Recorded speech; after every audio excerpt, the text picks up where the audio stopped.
J'ai investi 50 000 $ dans la maison de mon propre fils, puis j'ai passé 4 mois à la rénover de mes propres mains. Mais le jour où ma femme et moi avons eu besoin d'un toit, ma belle-fille nous a montré le sous-sol en disant « Vous serez très bien là-dessous ». Je m'appelle Gerald, et ce jour-là, j'ai compris que la famille pouvait avoir un prix. Mon fils m'a laissé investir 50 000 $ dans sa maison. Puis sa femme a désigné le sous-sol en disant « Bah, vous y serez très bien installé ». À cet instant, j'ai compris que certaines dettes familiales ne se remboursent pas avec de l'argent. J'ai passé une grande partie de ma vie avec un marteau à la main. Des cuisines, des salles de bain, des terrasses, des murs que j'ai construits puis démolis parce que le propriétaire avait changé d'idée. Une terrasse, d'ailleurs, m'a occupé tout un été et elle penche toujours légèrement vers la gauche. Mais il y a une pièce que je n'aurais jamais imaginé devoir construire dans ma propre histoire. Celle où je me suis assis à la table de ma cuisine et où j'ai signé un chèque de 50 000 $ pour mon fils, persuadé de prendre la meilleure décision possible pour ma famille. Retenez bien ce moment. C'est précisément là que je pensais être raisonnable. Je m'appelle Gerald Hoffetter. J'ai 61 ans et pendant 34 années, j'ai travaillé comme entrepreneur général licencié à Burlington, en Ontario.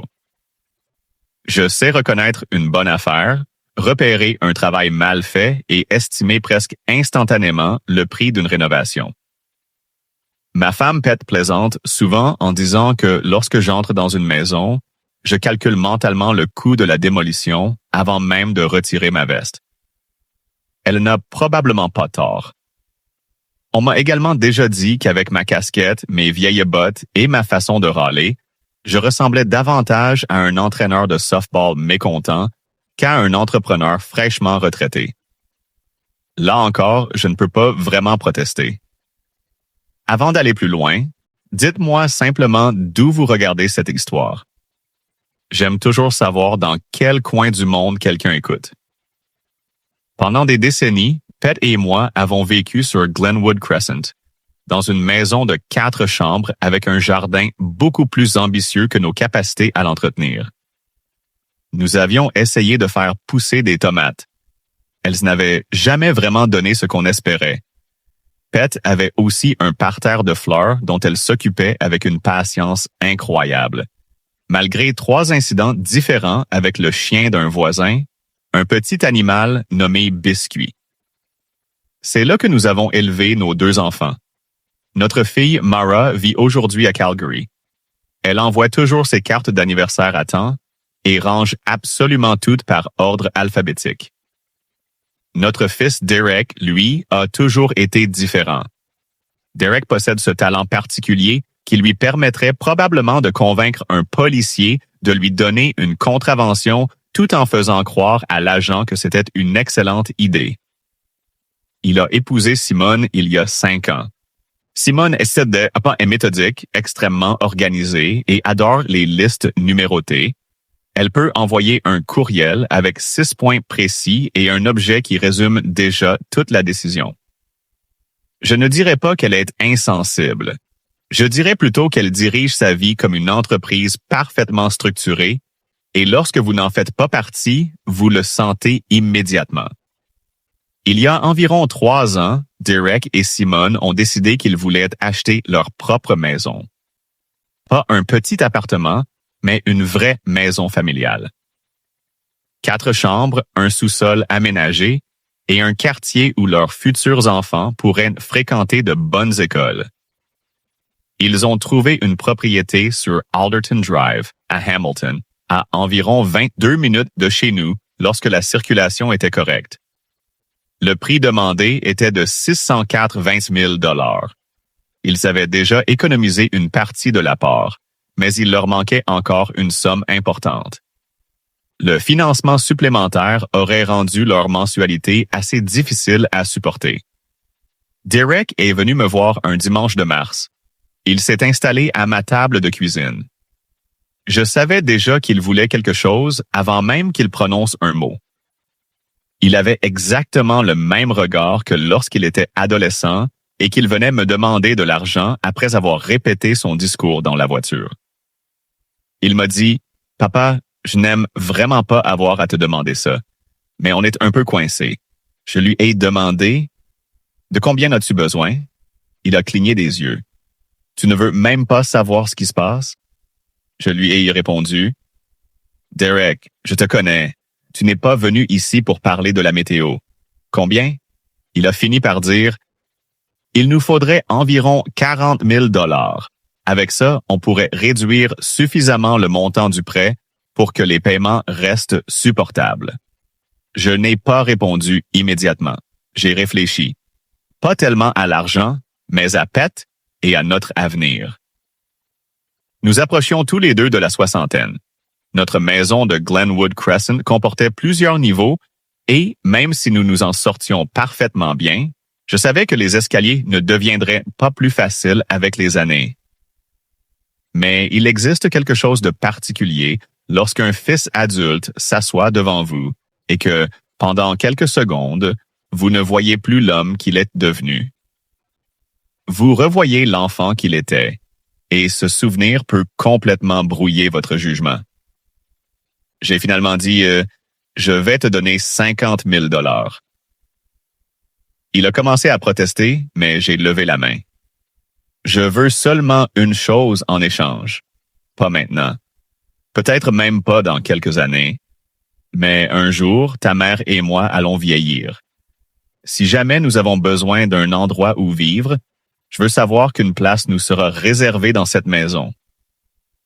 Rien de compliqué, juste une promesse familiale. Derek m'a regardé et a répondu. « Papa, évidemment, sans aucune hésitation. C'est ça la famille. » Le mardi suivant, j'ai signé le chèque. Nous nous sommes serrés la main. Aucun contrat, aucun avocat, aucun document officiel. Après tout, c'était mon fils. Mettre tout par écrit aurait donné l'impression que je ne lui faisais pas confiance. J'avais 60 ans et je croyais encore savoir comment fonctionnaient les familles qui s'aiment. La première année à Alderton Drive s'est bien passée. Nous leur rendions visite le dimanche. Derek préparait parfois quelque chose sur le barbecue. Simone installait la table avec une précision presque militaire. Les fourchettes étaient parfaitement alignées et les serviettes pliées de façon si impeccable que j'avais presque mauvaise conscience de les toucher. Pet et Simone n'étaient pas particulièrement proches, mais elles se respectaient. Elles se discutaient normalement, riaient parfois, et tout semblait fonctionner. Puis, environ 14 mois plus tard, quelque chose a commencé à changer. Ce n'était jamais assez important pour provoquer une dispute. Simone quittait parfois la pièce lorsque nous arrivions. Derek répondait à des appels pendant les repas, alors qu'il ne l'avait jamais fait auparavant.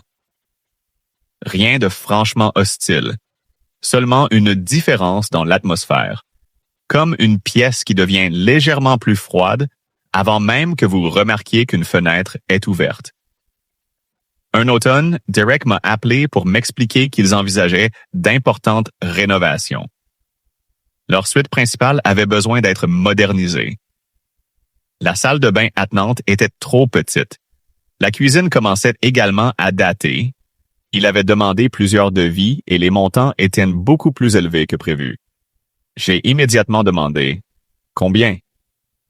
Il m'a répondu que la rénovation de la suite principale était estimée à environ 42 000 $ par 2 entrepreneurs différents. Avec le recul, je sais parfaitement ce qu'un homme raisonnable aurait répondu.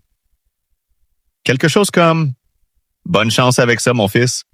Peut-être une carte cadeau, peut-être un peu d'aide financière. Puis retour à ma propre vie. Mais je suis entrepreneur depuis 34 ans. Si quelqu'un me dit qu'une salle de bain coûte 42 000 $, mon cerveau commence automatiquement à chercher comment réduire le montant. J'ai dit, Derek, si tu veux, je peux m'occuper de la rénovation.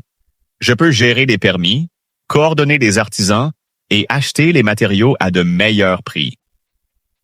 Tu pourrais seulement payer la main-d'œuvre spécialisée que je ne peux pas effectuer moi-même. On pourrait probablement faire le travail pour beaucoup moins que ces devis. Il a répondu immédiatement, « Papa, ce serait incroyable. » Je lui ai demandé, « Tu es certain? » Il m'a dit oui. Alors j'ai commencé. Pendant 4 mois, j'ai pratiquement vécu à Alderton Drive. J'ai repensé la suite principale depuis le début. J'ai installé un chauffage au sol, une double vasque avec un magnifique comptoir en quartzite, une douche en verre sans cadre et des éléments fabriqués sur mesure plutôt que des modèles standards. J'ai choisi les luminaires, les accessoires et même la baignoire indépendante. J'ai travaillé sur l'éclairage afin que la pièce paraisse beaucoup plus grande. Pour la cuisine, j'ai supervisé chaque détail. Nouveaux meubles, mécanisme à fermeture douce, éclairage sous les armoires et une hotte réellement efficace. Puis il y avait les banquettes de fenêtres dans la chambre principale. Simone m'avait montré une photo pendant nos discussions sur les rénovations. Elle avait dit qu'elle rêvait depuis longtemps d'avoir quelque chose de similaire. Je me suis dit que puisque j'étais déjà là, autant que le faire correctement. Quand les travaux furent terminés, Simone est entrée dans la suite principale. Elle a avancé lentement, regardé la vanité et passé sa main sur le quartzite. Elle a dit « C'est exactement comme la photo que je t'avais envoyée. » J'ai répondu « Je m'en suis servi comme référence. » Elle a souri. « C'est parfait. » J'avais dépensé un peu plus de 31 000 $ en matériaux et équipements, sans compter les 4 mois de mon propre travail. Et comme j'avais l'habitude de tout conserver, j'avais gardé chaque facture dans un dossier classé par date et catégorie. À ce moment-là, entre les 50 000 $ initiaux et les dépenses de rénovation, j'avais engagé environ 81 000 $ dans une maison dont le titre ne portait pas mon nom. Pet est venue voir le résultat le jour où j'ai terminé. Elle est entrée dans la suite et n'a rien dit pendant quelques secondes. Elle a observé le sol chauffant, la baignoire, la vanité et les détails de la pièce. Puis elle s'est tournée vers moi. « Gerald, c'est magnifique. » C'était tout. Mais je connaissais suffisamment ma femme pour comprendre son silence. Elle ressentait quelque chose. Et moi, à cet instant, je pensais que nous savions tous les deux exactement ce que cette maison représentait. L'hiver suivant, Pet est tombée sur le perron. Une plaque de glace, un mauvais mouvement, puis une petite fracture au poignet droit. Heureusement, ce n'était pas catastrophique. Elle s'est rétablie. Mais elle avait 60 ans et la récupération était plus lente que prévu. Nos escaliers sur Glenwood Crescent avaient également commencé à devenir plus pénibles. Lors d'un rendez-vous médical de routine, notre médecin a simplement mentionné que, pour l'avenir, une maison de plein pied pourrait être une bonne idée. Il l'a dit calmement, comme les médecins le font lorsqu'ils veulent vous avertir sans vous faire peur. Au début du mois d'avril, j'ai donc appelé Derek. Je lui ai expliqué la situation. Je lui ai rappelé la promesse faite 3 ans auparavant autour de ma table de cuisine. J'ai dit, « Ta mère et moi pensons qu'il serait peut-être temps d'essayer de rester chez vous quelque temps. Pas définitivement. Peut-être seulement pendant l'été. On pourrait voir comment tout le monde s'adapte. » Il y a eu un silence. Puis Derek a répondu, « Laisse-moi en parler avec Simone, et je te rappelle. » Il a appelé 3 jours plus tard. Papa, Simone et moi avons réfléchi. On pense que ça pourrait marcher. Le sous-sol est vraiment bien aménagé. Il y a une salle de bain complète et une entrée indépendante. Vous auriez votre espace et votre intimité. Je suis resté silencieux. Je me trouvais dans ma cuisine, près de l'évier. Dehors, un cardinal était posé sur la clôture. J'ai demandé, « Tu veux dire le sous-sol? » « Oui, papa. Il est vraiment agréable. Il y a même une grande fenêtre à l'arrière. » Je lui ai répondu. Derek, j'ai installé un chauffage au sol à l'étage. J'ai construit une salle de bain qui ressemble à un spa. J'ai passé 4 mois à travailler dans cette maison. Puis j'ai ajouté, « Ta mère vient de se casser le poignet et son médecin nous recommande une vie de plein pied. Et ta solution, c'est de nous envoyer au sous-sol? » Il a essayé de calmer les choses. Je comprends comment ça peut paraître, mais l'étage est notre espace privé. Simone tient vraiment à cette limite. Et honnêtement, papa, le sous-sol n'est pas aussi mauvais que tu le penses.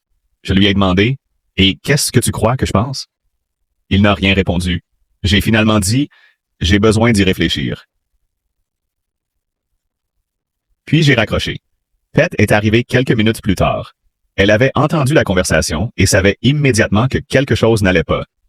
Elle s'est assise en face de moi. Qu'est-ce que Kill a dit? Je lui ai raconté. Le sous-sol, l'entrée séparée, la grande fenêtre.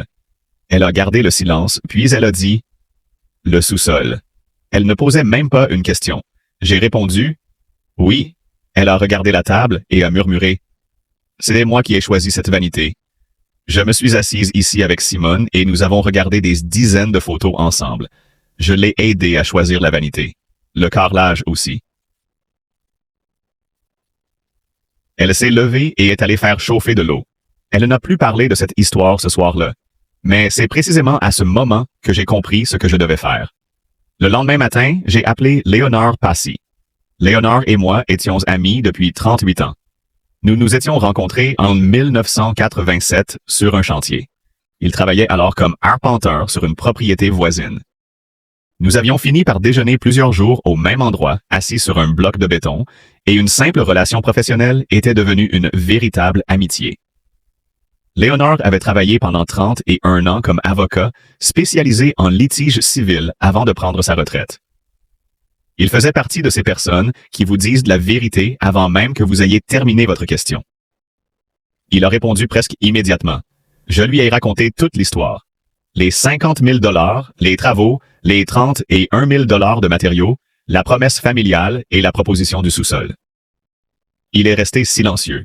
Puis il m'a demandé « Gerald, parmi tout ce que tu as installé, qu'est-ce qui était réellement intégré à la structure et qu'est-ce que tu avais acheté séparément puis installé toi-même? » J'ai répondu « J'ai toutes les factures. » Il a ri doucement.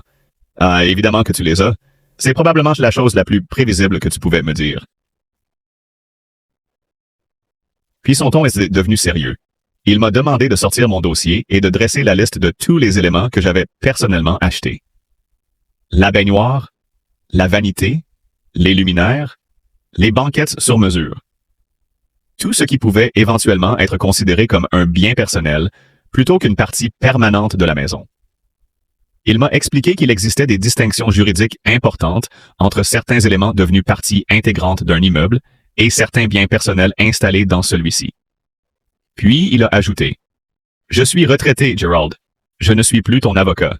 Mais tu devrais consulter un véritable avocat immobilier dès que possible. » J'ai dit « Je vais en trouver un demain. » Avant de raccrocher, il a ajouté « Et pour être honnête, ce qu'ils ont fait n'était pas correct. » Je lui ai répondu « Je le sais. » Il m'a alors dit quelque chose d'autre. « Mange quelque chose aujourd'hui. Tu oublies toujours de manger quand quelque chose te tracasse. » Le lendemain, j'ai rencontré Vivienne Chu, une avocate recommandée par un collègue. Il m'avait prévenu qu'elle pouvait être intimidante, mais que c'était précisément ce qu'il fallait dans une situation comme la mienne. Il n'avait pas exagéré. Vivienne avait la cinquantaine, portait un blazer sombre et des lunettes qu'elle retirait régulièrement pendant qu'elle parlait. Elle avait cette façon très particulière de présenter les choses, comme si la conclusion était déjà évidente et qu'elle se contentait de vous expliquer comment on y était arrivé. Elle a étudié mon dossier pendant 11 minutes sans dire un mot. Puis elle a posé ses lunettes. Je vais être très précise avec vous, Gerald. Elle m'a expliqué que les 50 000 $ versés pour aider Derek à acheter la maison seraient extrêmement difficiles à récupérer. Aucun contrat de prêt n'avait été signé. Juridiquement, cette somme ressemblait à un don familial. J'ai répondu « Je comprends ». Puis elle a parlé des 30 et 1 000 $ dépensés pour la rénovation. Là, son analyse était différente. Elle m'a expliqué qu'une partie importante des biens que j'avais achetés séparément et installés moi-même pouvaient potentiellement être récupérés à condition que leur retrait ne cause pas de dommages structurels et que les procédures appropriées soient respectées. La baignoire indépendante, la vanité, certains luminaires, les banquettes fabriquées sur mesure. Elle a demandé « Voulez-vous commencer par une lettre officielle? » J'ai répondu « Oui, faites-le, Darlie. » Elle a préparé un avis formel destiné à Derek et Simone. Le document précisait que je conservais certains droits sur des biens personnels installés dans la maison et listait précisément les éléments concernés. Il indiquait également qu'un arrangement devait être prévu pour leur récupération dans un délai déterminé. Derek m'a appelé le soir même. À sa voix, j'ai immédiatement compris qu'il ne s'attendait pas à recevoir ce genre de courrier. Papa, c'est quoi ça? Qu'est-ce qui se passe? J'ai essayé de garder mon calme. Derek, je veux qu'on parle tranquillement. J'ai investi 81 000 dans votre maison en 14 mois. Quand j'ai demandé si ta mère et moi pouvions y rester quelque temps, on nous a proposé le sous-sol. Je ne demande pas votre chambre. Je ne demande pas votre vie privée. Je veux simplement être traité comme quelqu'un qui a énormément donné à cette famille. Il m'a répondu. Papa, le sous-sol n'est pas une humiliation. C'est un espace fini. J'ai dit, hey, ce n'est pas une question de luxe. Ta mère a 60 ans, elle se remet d'une fracture et son médecin nous recommande de vivre sans escalier. Il a répondu, je comprends, mais Simone tient beaucoup à préserver l'étage comme notre espace personnel. J'ai dit, je respecte ça. Je demande seulement une chambre raisonnable au niveau principal. Je ne veux pas être traité comme un objet qu'on place quelque part pour ne pas le voir. Il a protesté. Ce n'est pas ce qu'on fait. J'ai demandé, alors explique-moi ce que vous faites. Il est resté silencieux. Finalement, il a dit, je vais reparler à Simone. 4 jours plus tard, Simone m'a appelé. J'étais dans le jardin en train d'attacher les plants de tomates lorsque j'ai vu son nom apparaître sur mon téléphone. Je me suis assis avant de répondre. Je savais que cette conversation serait importante. Elle avait préparé ses mots. Gerald, je pense que nous avons mal commencé cette discussion. Nous voulons vraiment trouver quelque chose qui fonctionne pour tout le monde. J'ai répondu. J'apprécie que tu me le dises. Puis je lui ai expliqué ce dont j'avais besoin. Pour que cette situation soit viable, je veux une entente écrite. Pet et moi devons avoir une chambre au niveau principal. Et je veux que les 31 000 $ de rénovation soient officiellement reconnus comme un prêt garanti sur la propriété avec un calendrier de remboursement. Elle a gardé le silence. Puis elle a dit, « La chambre d'amis à l'étage principal pourrait être envisageable. » Bienvenue sur notre chaîne, où chaque histoire de famille cache un secret, une trahison et parfois une revanche inattendue.